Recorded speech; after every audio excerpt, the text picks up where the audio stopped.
Ang bawat nilalang ay naninirahan sa daigdig.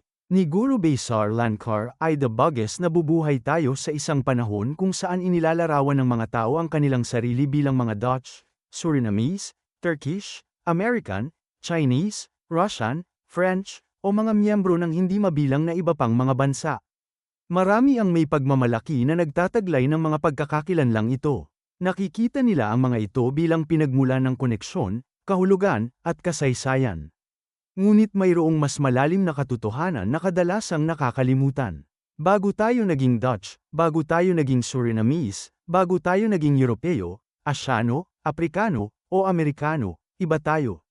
Tayo ay mga tao, mga naninirahan sa daigdig. Ito lamang ang pagkakakilanlan ng tunay na ibinigay sa atin ng kalikasan.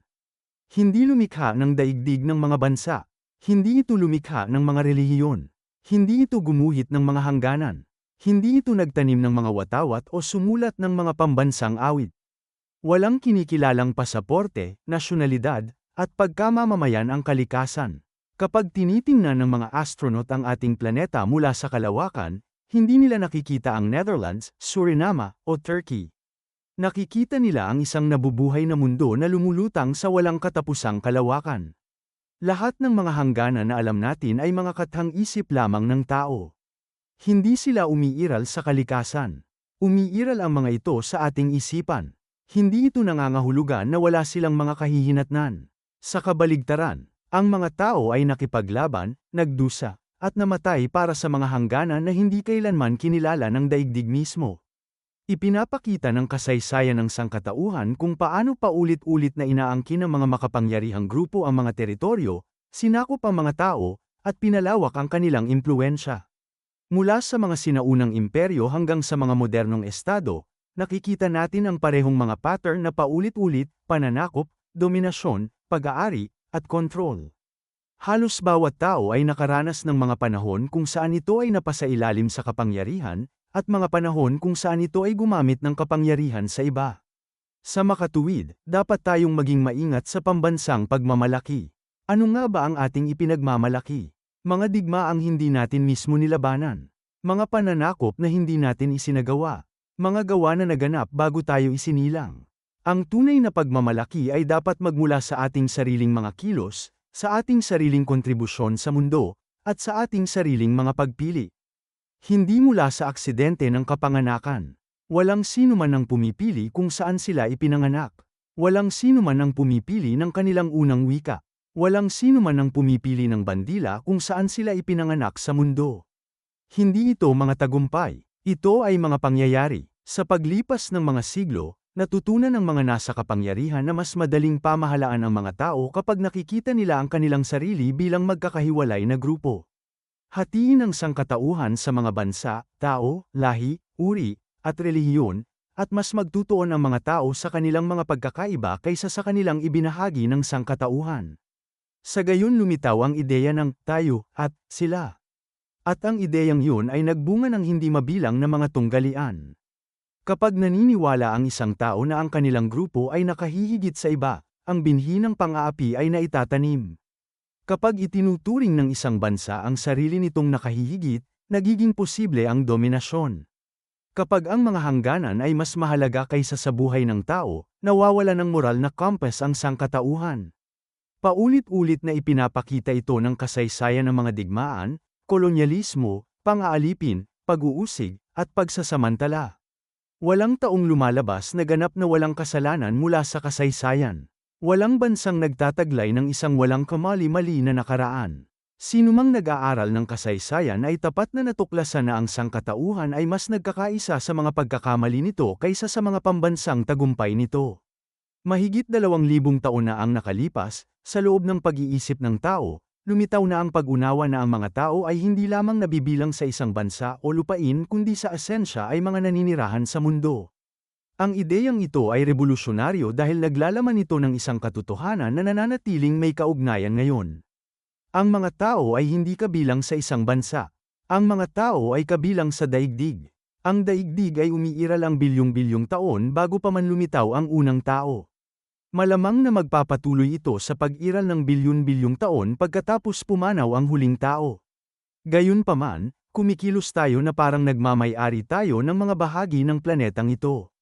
Bumibili tayo ng lupa, nagbebenta tayo ng lupa, nagmamana tayo ng lupa, pinagtatanggol natin ang lupa. Ngunit maaari bang tunay na magmay-ari ang isang nilalang na nabubuhay lamang ng ilang dekada ng isang bagay na bilyon-bilyong taong gulang na?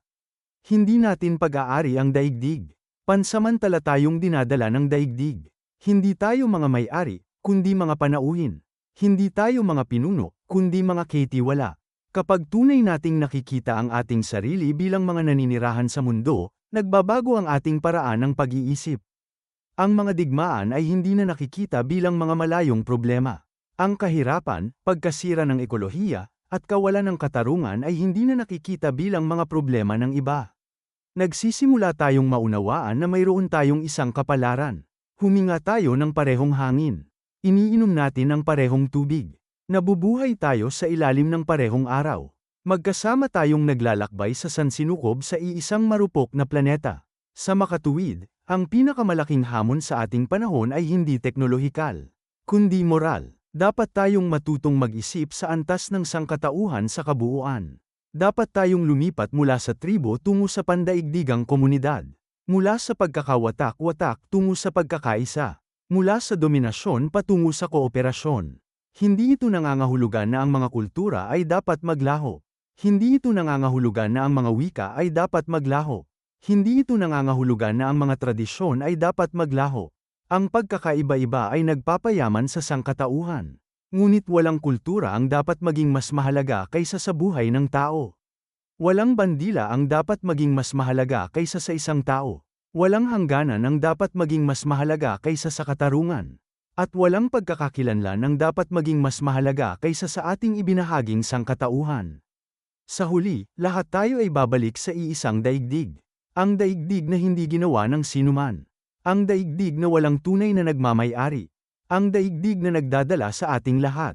Iyan ang pinakamalalim na katotohanan na mauunawaan ng isang tao. Hindi na ang isa ay Dutch. Hindi na ang isa ay Surinamese. Hindi na ang isa ay Europeo, Asyano, Aprikano, o Amerikano. Kundi ang isang yun ay tao. Isang naninirahan sa lupa. Ang isang naninirahan sa lupa ay isang pansamantalang manlalakbay sa isang planeta na hindi pagmamay-ari ni Newman at sa makatuwid ay pagmamay-ari nating lahat. Kung naniniwala ang isang tao na sila ay mga Olandes, binibigyang diin ko ang sumusunod, upang maging isang mapagmataas na Olandes, dapat siyang maging walang pinag-aralan. Sapagkat alam ng isang edukadong Olandes na walang anumang bagay sa kasaysayan ng Olandes na dapat ipagmalaki ng walang pasubali. At kung ano ang naangkop sa Netherlands ay nalalapat din sa mga Amerikano, Aleman, Ruso, Koreano, British, Pranses, Chino, at lahat ng iba pang mga tao. Ang mga tunay na nag-aaral ng kasaysayan ay hindi nakatuklas ng pagkakasunod-sunod ng mga kabayanihan, kundi isang kasaysayan ng mga digmaan, pananakop, kolonyalismo, pang-aalipin, pang-aapi, pagsasamantala, at pagdurusa ng tao. Kung mas maraming kaalaman ang natatamo ng isang tao tungkol sa kasaysayan ng mga bansa, mas magiging mahirap na bigyang katwiran ang pambansang pagmamataas. Ang kaalaman ay hindi humahantong sa pagmamataas, ngunit sa pagpapakumbaba. Hindi sa kahijitan, ngunit sa pagmumuni-muni sa sarili. Hindi sa pagluwalhati sa nakaraan, ngunit sa responsibilidad para sa hinaharap. Sa makatuwid, hindi ko tinatawag ang aking sarili na Dutch, European, o isang miyembro ng anumang bansa. Tinatawag ko ang aking sarili na isang naninirahan sa lupa. Salamat po.